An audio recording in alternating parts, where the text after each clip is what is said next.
Salut à tous, c'est Injec. Alors la vidéo ça va pas être un test, ça va pas être une balade, c'est simplement une présentation de ma moto. J'explique aussi pourquoi j'ai choisi la Hornet.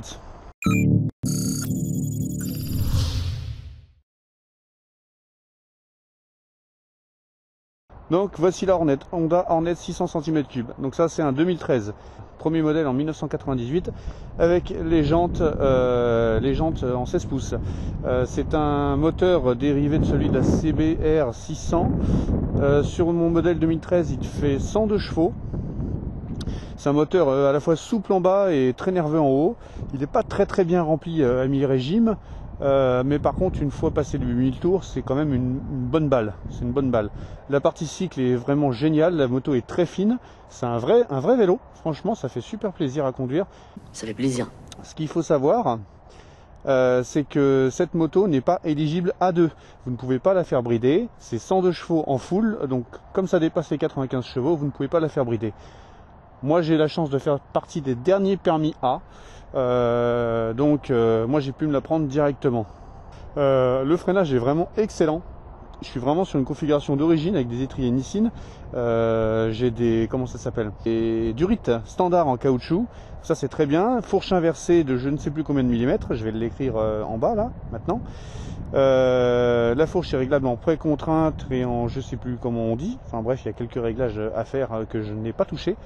Donc au niveau des modifications, pas grand chose, hein, juste toujours sur la ligne d'échappement d'origine avec le catalyseur. Et j'ai un silencieux X-Seal. C'est tout.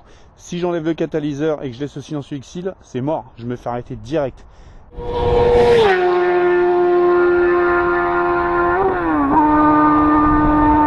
Donc j'ai prévu d'enlever le catalyseur parce que le bruit est vraiment très castré.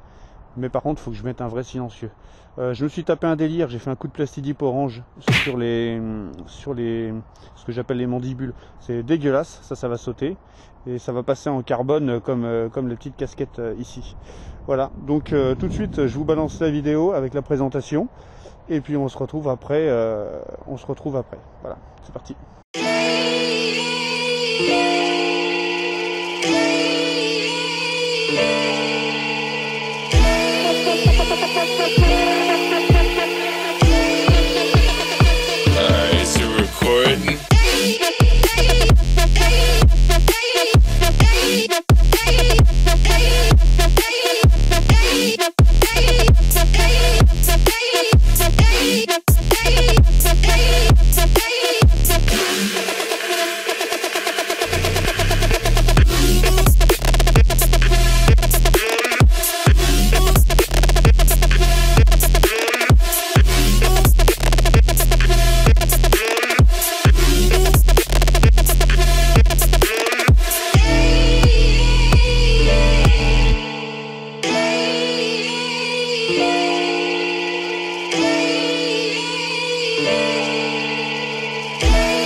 Ça y est, me revoilà. Alors, pourquoi j'ai choisi la Hornet? Je voulais pas taper dans une grosse cylindrée parce que je voulais pas me faire allumer par l'assurance. Au départ, en budget première moto, je voulais mettre 2500 balles. Je voulais rester sur un 600 cm3 qui avait du caractère. Je voulais pas taper dans un bicylindre, etc. Non, je voulais taper sur un 4 cylindres directement. Bon, parce que ça correspond plutôt à mon style, au niveau du bruit, tout ça. Et je voulais prendre un phaser. Dans les budgets que je voulais mettre, j'ai vraiment rien trouvé qui me tentait vraiment. Et j'ai commencé à grossir mon budget et à taper dans les 4-5 000 balles. Et du coup, je suis tombé sur la Hornet.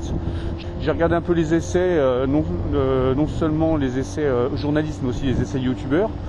Et je dois avouer que ce qui m'a fait décider, c'était la vidéo de Lord Puma. Alors Lord Puma, hashtag Lord Puma si tu veux.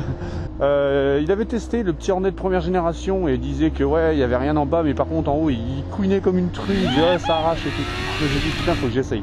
Donc il y a grosso modo deux Hornets. Il y a la Hornet 99-2006. Les premières phases en 98 étaient munies de jantes 16 pouces à carbu bien sûr. Le moteur c'est le même, ça a été tout le temps le même, hein, ça, il n'y a pas eu de problème. C'est passé sur l'injection sur la dernière version infraronde en 2006 et après ils ont complètement changé le style.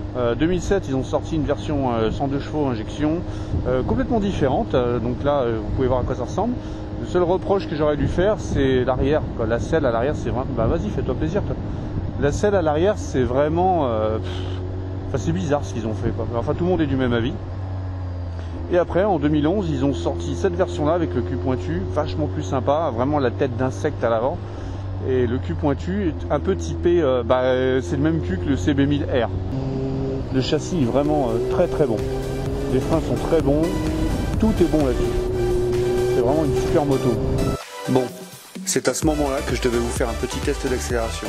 Et j'ai merdé avec ma caméra. Donc, c'est pas grave, il reste un petit bout là.